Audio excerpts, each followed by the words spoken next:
Draga moșeril. Pentru tata să moară Nenicu.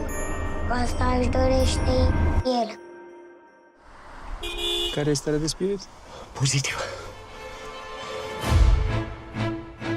Dacă vorbește asta la Europa Liberă.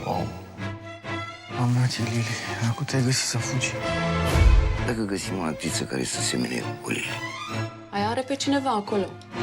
Arta cere sacrificii, dragă. Arta cere orificii, dragă. Și ăsta nu e copilul. Ăsta e turnator. Asta e crescut, un turnator. Chiar ai pus scrisoarea la poștă? Da, am pus-o. Păi tu dai seama ce ai făcut, mami?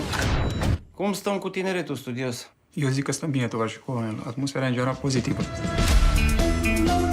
Bă, nu cred că e chiar așa cum zici tu. Că dacă rămâi aici, o să dai seama cât de prost ai fost. Nu se schimbă, bă, nimic aici. Nici peste 30 de ani.